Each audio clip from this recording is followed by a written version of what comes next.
সংবাদ সবাইকে স্বাগত জানাচ্ছি। আমি ফিরোজ তোহা। শুরুতেই সংবাদ শিরোনাম জানিয়ে দেব এই মুহূর্তে হাতে পাওয়া সর্বশেষ গুরুত্বপূর্ণ আপডেট বাংলা সংবাদ। শুরুতেই থাকছে বেরিয়ে এলো ওসমান হাদী হত্যার চাঞ্চল্যকর তথ্য।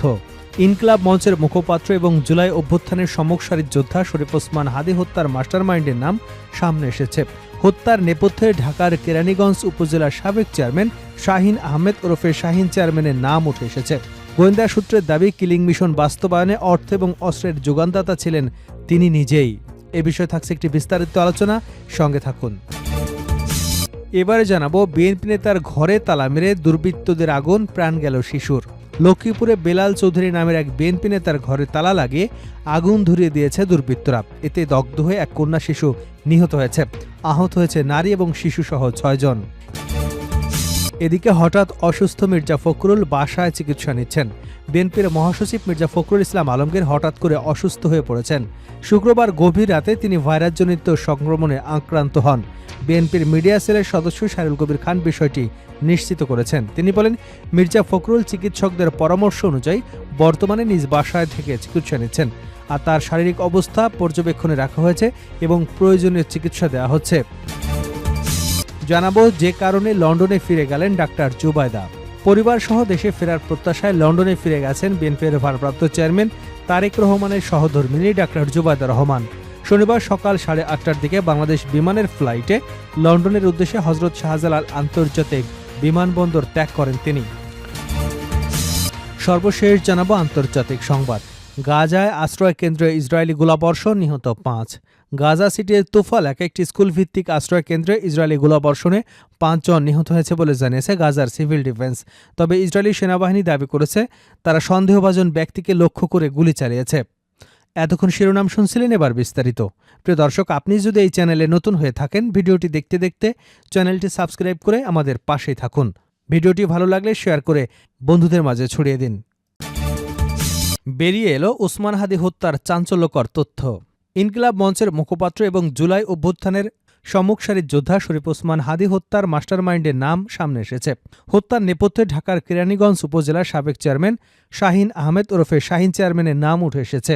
গোয়েন্দা সূত্রের দাবি, কিলিং মিশন বাস্তবায়নে অর্থ এবং অস্ত্রের যোগানদাতা ছিলেন তিনি নিজেই। এছাড়া চাঞ্চল্যকর এই হত্যাকাণ্ডে শাহিন চেয়ারম্যানের সহযোগী হিসেবে আরও কয়েকজনের যোগসূত্রতা জানতে পেরেছে তদন্ত সংশ্লিষ্টরা, যাদের কয়েকজন নিষিদ্ধ ঘোষিত ছাত্রলীগ নেতা। যুগান্তরকে এমন তথ্য নিশ্চিত করেছে গোয়েন্দা সংস্থার দায়িত্বশীল একটি সূত্র জানায়, শাহিন চেয়ারম্যান ছাড়াও হত্যাকাণ্ডের সঙ্গে জড়িত সন্দেহে গোপালগঞ্জ জেলা ছাত্রলীগের সাবেক সভাপতি আব্দুল হামিদকে হন্যে হয়ে খুঁজছে পুলিশ। প্রাপ্ত তথ্য অনুযায়ী হাদির উপর হামলার পর ঘাতকদের ঢাকা থেকে সীমান্ত পর্যন্ত পালিয়ে যেতে সহায়তা করেন এই হামিদ। জুলাই বিপ্লবে শরীফ ওসমান হাদীর ভূমিকা এবং গত বছর 5 আগস্টের পর থেকে তার বিভিন্ন বক্তব্য ও সামগ্রিক কর্মকাণ্ডে ফ্যাসিস্ট আওয়ামী লীগ চরমভাবে ক্ষুব্ধ ছিল। দলটি হাদীকে আওয়ামী লীগ এবং তাদের দোসরদের জন্য বড় বিপদ হিসেবে চিহ্নিত করে। এরপর হিটলিস্টে প্রথম টার্গেট হিসেবে হাদীকে হত্যার ছক কষা হয়। জানা যায়, শাহিন আহমেদ দীর্ঘদিন ঢাকার দক্ষিণ কেরানীগঞ্জ থানা আওয়ামী লীগের সভাপতি ছিলেন। তবে তিনি মাফিয়া ডন হিসেবেই বেশি পরিচিত। শেখ হাসিনার আমলে তিনি ছিলেন সাবেক বিদ্যুৎ ও জ্বালানি প্রতিমন্ত্রী নজরুল হামিদ বিপুর ডানহাত। চিহ্নিত সন্ত্রাসী এবং অস্ত্রধারী হিসেবে তার নাম পুলিশের খাতায় অনেক আগেই তালিকাভুক্ত ছিল। বহুবিধ সন্ত্রাসী কর্মকাণ্ডে যুক্ত থাকলেও তিনি ছিলেন ধরাছোঁয়ার বাইরে, বরং প্রশাসন তাকে সমীহ করে চলত। এসব প্রভাব প্রতিপত্তি কাজে লাগিয়ে তিনি একাধিকবার উপজেলা চেয়ারম্যান নির্বাচিত হন। স্থানীয়রা জানান, 5 আগস্টের পট পরিবর্তনের পর প্রভাবশালী আওয়ামী লীগ নেতাদের অনেকের মতো শাহিন চেয়ারম্যানও সীমান্ত পার হয়ে ভারতে চলে যেতে সক্ষম হন।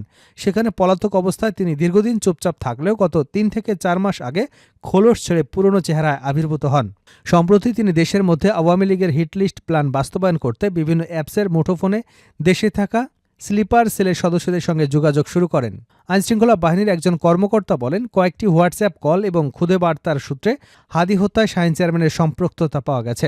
ঘটনার আগে এবং পরে কিলারদের সঙ্গে পলাতক ছাত্রলীগ নেতা হামিদের একাধিকবার যোগাযোগের প্রমাণও মিলেছে। এছাড়া ভারতে পলাতক থাকা আরও কয়েকটি গ্রুপ অ্যাপস ব্যবহার করে ঢাকায় জড়ো স্লিপার সেলের সদস্যদের কাজে সমন্বয় করেছে, যাদের অনেকে এখন আইনশৃঙ্খলা বাহিনীর নজরদারির মধ্যে চলে এসেছে। সূত্র বলছে, হাদী হত্যা মামলার সন্দেহে তালিকায় আরও কয়েকজন রাজনীতিকের নামও উঠে এসেছে। এ বিষয়ে আরও তথ্য উদ্ধারের চেষ্টা চলছে। এজন্য গ্রেপ্তারকৃত আসামিদের তদন্ত সংশ্লিষ্ট কর্মকর্তা এবং গোয়েন্দা সংস্থার টিমসহ যৌথভাবে জিজ্ঞাসাবাদ করা হচ্ছে। এছাড়া পলাতক শাহীন চেয়ারম্যানের ঘনিষ্ঠ হিসেবে পরিচিত কেরানীগঞ্জ জেলার 2 জন ছাত্রলীগ নেতাকেও গ্রেপ্তারের চেষ্টা চলছে। হঠাৎ অসুস্থ মির্জা ফখরুল বাসায় চিকিৎসা নিচ্ছেন। বিএনপির মহাসচিব মির্জা ফখরুল ইসলাম আলমগীর হঠাৎ করেই অসুস্থ হয়ে পড়েছেন। শুক্রবার গভীর রাতে তিনি ভাইরাসজনিত সংক্রমণে আক্রান্ত হন। বিএনপির মিডিয়া সেলের সদস্য শায়রুল কবির খান বিষয়টি নিশ্চিত করেছেন। তিনি বলেন, মির্জা ফখরুল চিকিৎসকদের পরামর্শ অনুযায়ী বর্তমানে নিজ বাসায় থেকে চিকিৎসা নিচ্ছেন। তার শারীরিক অবস্থা পর্যবেক্ষণে রাখা হয়েছে এবং প্রয়োজনীয় চিকিৎসা দেওয়া হচ্ছে। আপাতত চিকিৎসকদের নির্দেশনা অনুযায়ী তিনি বিশ্রামে থাকবেন বলে জানান শায়রুল কবির। মির্জা ফখরুল সর্বশেষ শুক্রবার রাতে বিএনপি চেয়ারপারসনের গুলশানের রাজনৈতিক কার্যালয়ে দলের স্থায়ী কমিটির বৈঠক শেষে সাংবাদিকদের সঙ্গে কথা বলেন। এ সময় তিনি বৈঠকে নেওয়ার সিদ্ধান্তের কথা গণমাধ্যমে তুলে ধরেন। হঠাৎ অসুস্থ মির্জা ফখরুল বাসায় চিকিৎসা নিচ্ছেন। বিএনপির মহাসচিব মির্জা ফখরুল ইসলাম আলমগীর হঠাৎ করেই অসুস্থ হয়ে পড়েছেন। শুক্রবার গভীর রাতে তিনি ভাইরাসজনিত সংক্রমণে আক্রান্ত হন। বিএনপির মিডিয়া সেলের সদস্য শায়রুল কবির খান বিষয়টি নিশ্চিত করেছেন। তিনি বলেন, মির্জা ফখরুল চিকিৎসকদের পরামর্শ অনুযায়ী বর্তমানে নিজ বাসায় থেকে চিকিৎসা নিচ্ছেন। তার শারীরিক অবস্থা পর্যবেক্ষণে রাখা হয়েছে এবং প্রয়োজনীয় চিকিৎসা দেওয়া হচ্ছে। আপাতত চিকিৎসকদের নির্দেশনা অনুযায়ী তিনি বিশ্রামে থাকবেন বলে জানান শায়রুল কবির। মির্জা ফখরুল সর্বশেষ শুক্রবার রাতে বিএনপি চেয়ারপারসনের গুলশানের রাজনৈতিক কার্যালয়ে দলের স্থায়ী কমিটির বৈঠক শেষে সাংবাদিকদের সঙ্গে কথা বলেন। এ সময় তিনি বৈঠকে নেওয়ার সিদ্ধান্তের কথা গণমাধ্যমে তুলে ধরেন।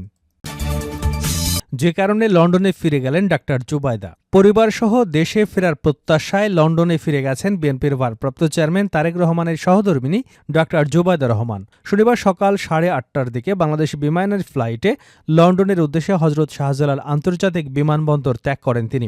বিএনপির মিডিয়া সেলের সদস্য আতিকুর রহমান রুমন বিষয়টি নিশ্চিত করেছেন। তিনি বলেন, ভাবি লন্ডনে ফিরে গেছেন। ইনশাআল্লাহ তারেক রহমান এবং মেয়ে ব্যারিস্টার জায়মা রহমানকে নিয়ে দেশে ফিরবেন বৃহস্পতিবার। বিমানটি নির্দিষ্ট সময় ছেড়েছে জানিয়ে আতিকুর রহমান রুমন বলেন, ফ্লাইটটি সিলেট হয়ে সরাসরি লন্ডনের হিথ্রো বিমানবন্দরে পৌঁছবে। উল্লেখ্য, এবারকের হাসপাতালের চিকিৎসাধীন বেগম খালেদা জিয়ার পাশে থাকতে ডাক্তার জুবাইদা রহমান গত 5 ডিসেম্বর লন্ডন থেকে ঢাকায় আসেন।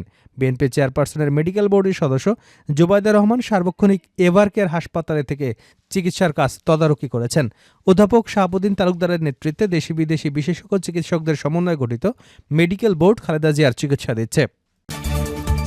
গাজায় আশ্রয় কেন্দ্রে ইসরায়েলি গোলাবর্ষণ, নিহত 5। গাজা সিটির তুফা এলাকায় একটি স্কুলভিত্তিক আশ্রয় কেন্দ্রে ইসরায়েলি গোলাবর্ষণে 5 জন নিহত হয়েছে বলে জানিয়েছে গাজার সিভিল ডিফেন্স। তবে ইসরায়েলি সেনাবাহিনী দাবি করেছে তারা সন্দেহভাজন ব্যক্তিদের লক্ষ্য করে গুলি চালিয়েছে। গাজার সিভিল ডিফেন্স সংস্থার মুখপাত্র মাহমুদ বাশাল বার্তা সংস্থা এএফপিকে বলেন, গাজায় মায়াটার্স স্কুলে অবস্থিত আশ্রয় কেন্দ্রে ইসরায়েলি গোলাবর্ষণের ফলে 5 জনের লাশ উদ্ধার করা হয়েছে। আশ্রয় কেন্দ্রটি গাজা সিটির পূর্বাঞ্চলের তুফা এলাকায় অবস্থিত। এই ঘটনার বিষয়ে জানতে চাইলে ইসরায়েলি সেনাবাহিনী জানায়, উত্তর গাজা উপত্যকায় তথাকথিত ইয়েলো লাইনের পশ্চিমে কমান্ডো কাঠামোর কাছে বেশ কয়েকজন সন্দেহভাজন ব্যক্তিকে শনাক্ত করা হয়। সেনাবাহিনীর বিবৃতিতে বলা হয়, শনাক্ত করার কিছুক্ষণ পরই সেনারা হুমকি দূর করতে ওই ব্যক্তিদের লক্ষ্য করে গুলি চালায়। ইসরায়েলি সেনাবাহিনী আরও জানায়, তারা ওই এলাকায় হতাহতদের দাবির বিষয়ে অবগত এবং বিষয়টি পর্যালোচনা করা হচ্ছে। বিবৃতিতে বলা হয়, অসংশ্লিষ্ট ব্যক্তিদের ক্ষতির জন্য আমরা দুঃখ প্রকাশ করেছি এবং যতটা সম্ভব ক্ষতি কমাতে কাজ করছি। যুক্তরাষ্ট্রের মধ্যস্থতা ইসরায়েল এবং হামাসের মধ্যে গাজায় যে যুদ্ধবিরতি কার্যকর হয়েছে তার আওতায় ইসরায়েলি বাহিনী ইয়েলো লাইনের পূর্বে অবস্থান নিয়েছে। তবে অক্টোবর থেকে কার্যত এই যুদ্ধবিরতি নাজুক অবস্থায় রয়েছে। উভয় পক্ষই একে অপরের বিরুদ্ধে লঙ্ঘনের অভিযোগ তুলছে। আর মধ্যস্থতাকারীরা আশঙ্কা করছেন ইসরায়েল এবং হামাস উভয় প্রক্রিয়াটি বিলম্বিত করেছে।